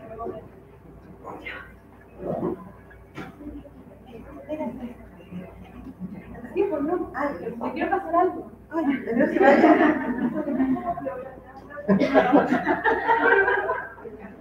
Es que tenemos unos regalos para los presentadores, entonces no se vaya todavía. No, por favor. Y se lo llevas a Alexis. Por favor, se lo pasa a Alexis. Sí, está bien. Gracias. Gracias, Jacqueline Sayana.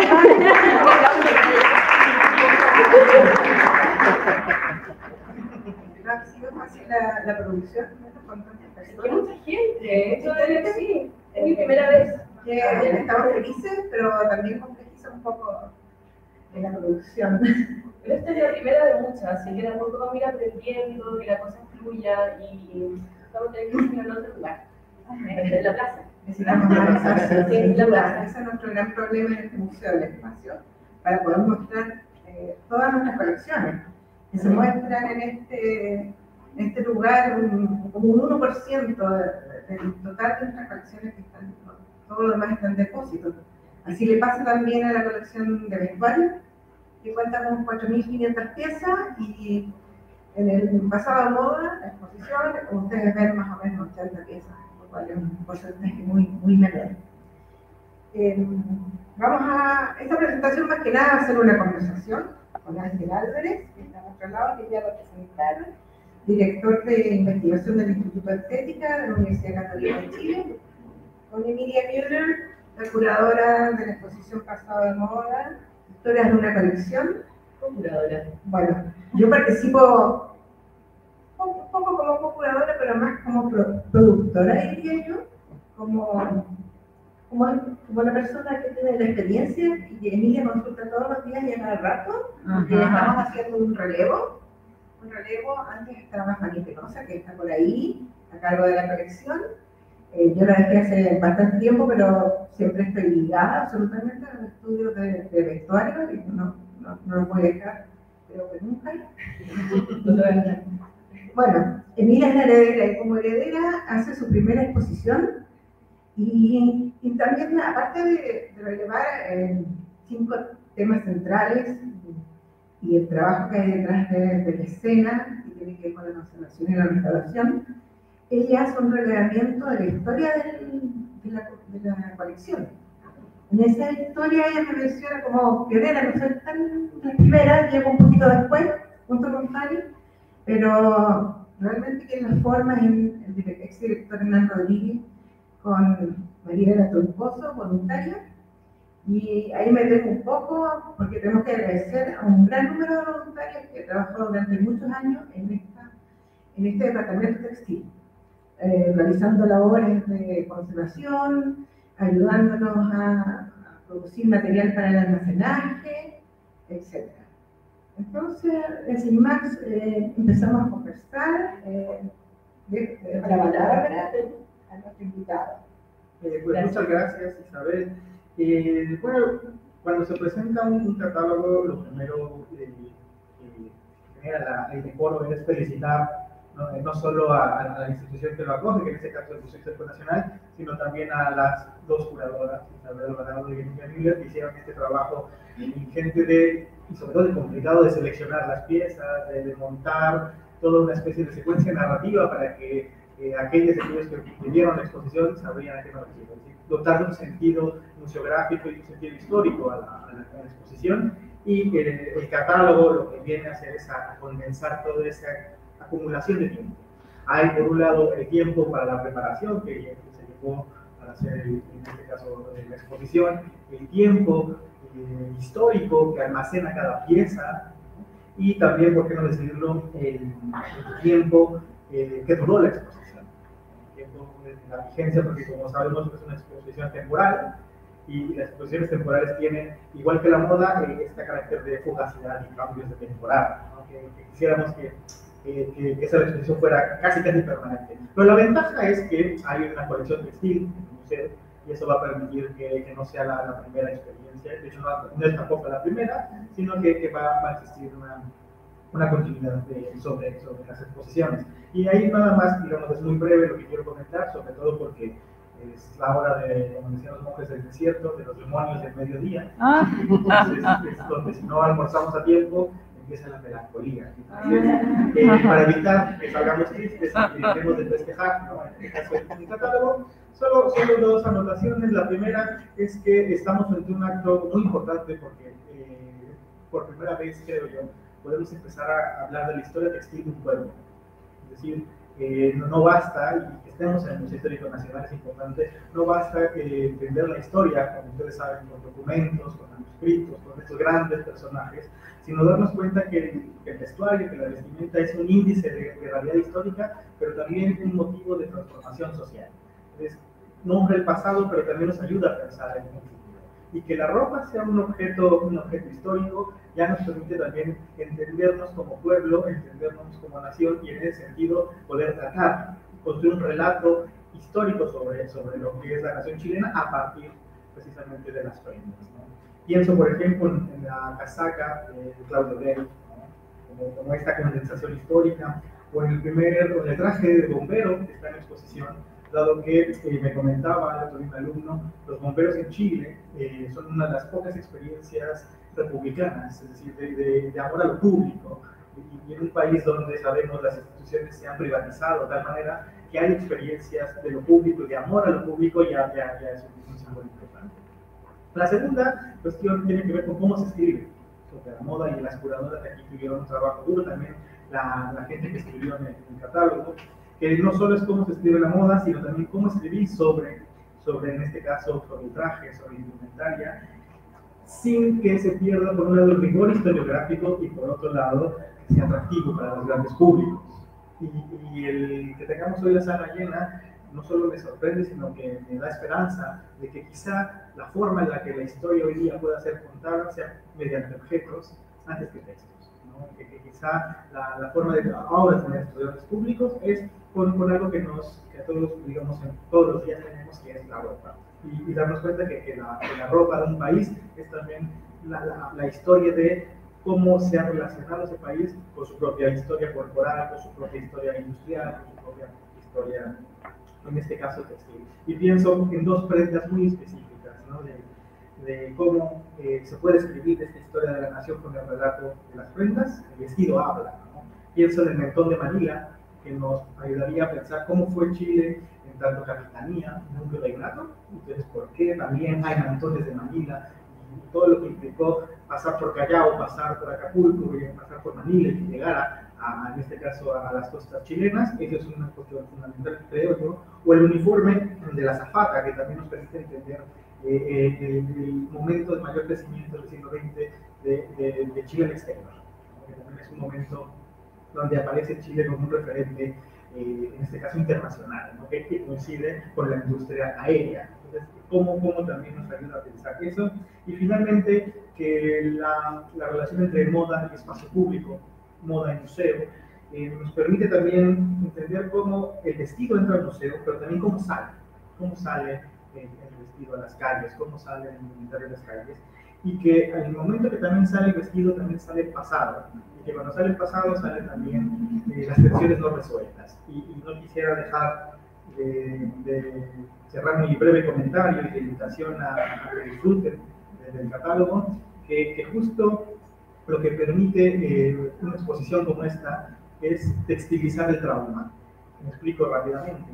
No textualizar, sino textilizar, porque como sabemos también el museo alberga los lentes de Allende, los famosos Magnum de Allende, y que en este año se conmemora, entre comillas, conmemorar los 50 años del golpe, que tengamos también aquí los lentes que datarían de esa especie de catástrofe fundacional del Chile contemporáneo, ya implicaría de cómo también los textiles, los objetos, las prendas no son neutrales y que ayudan a problematizar, en este caso, los problemas no resueltos de una sociedad. Pues yo me quedo con esa postura. Muchas gracias y felicitaciones y enhorabuena.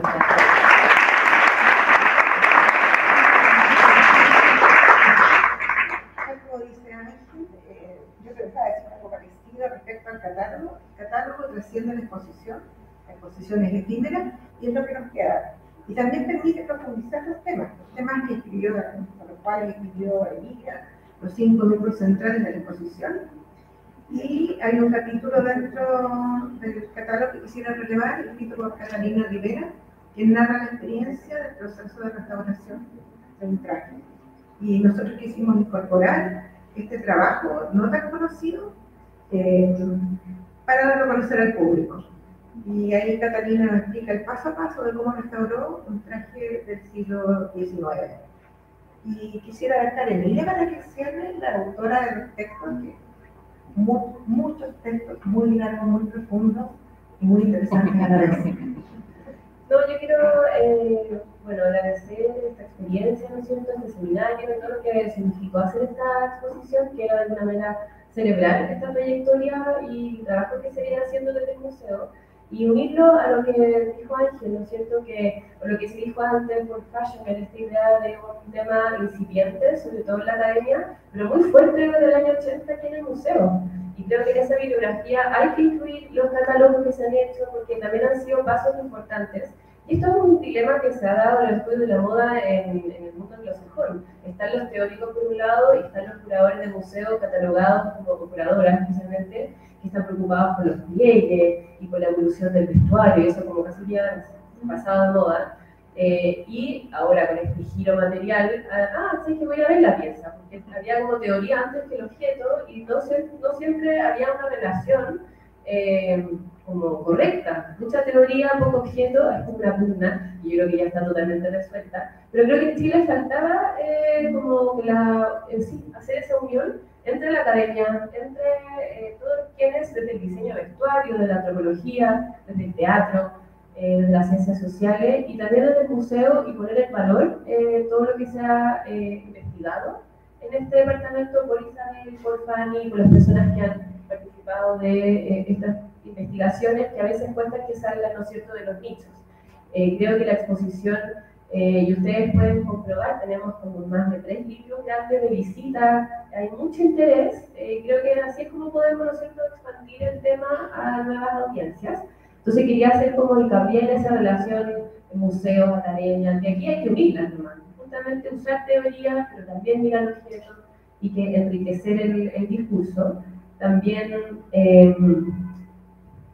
sí, me gusta la idea de textilizar el trauma. Ya estamos pensando en la nueva exhibición de los 50 años, no todo de vestuario, tengo como que ya pasar a un lado después de pasar a moda, pero de todas maneras entender o poner en valor los objetos y las historias que nos cuentan, y que son repositorios de memoria. Así que también quedan invitados e invitadas en septiembre a conmemorar también este evento a través de algunas prendas textiles que van a estar en exposición. Eso es lo bueno, que se termina pasado de moda a fines de mayo, en el Día del Patrimonio, pero esta es una continuación de este museo de utilizar, investigar, interpretar. Y bueno, hay una nueva exposición ahora sobre las adquisiciones, donde también hay mucho de vestuario. Así que esto solo comienza ya ahorita, no para, pero es realmente una continuación de un trabajo de 40 años, de ¿cuántas exhibiciones, Isabel? No sé, como unas 10, distintas temáticas. Distintas temáticas. Aquí en pasado no hicimos nada nuevo, solamente reunimos, invitamos a otras personas a escribir textos, ¿no solamente que nosotros escribiéramos. Y para mí es un honor ser la continuación de Fanny y de abrir este espacio a todos, porque estos objetos les pertenecen a ustedes. Así que no sé si algo más, yo creo que están, disfruten sus libros y si no han visitado la exposición, están también muy invitados, todavía queda un ratito. Yo creo que aquí vamos a tratar de situar estos temas, de seguir con conversaciones.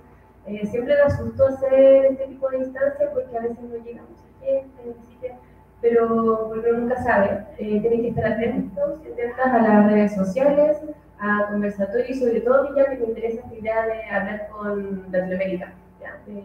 Bueno, y esto es la primera jornada, media jornada, no me lo estaban porque ni siquiera lo metía, pero quizás el próximo año ya va a ser una jornada real, ojalá una convocatoria abierta, donde todos puedan participar. Esta es la primera, así que pusimos un poco todo a prueba, pero esto ya es el inicio de algo que ojalá sea bien participativo y donde distintas voces puedan dialogar. Así que muchas gracias. Muchas gracias.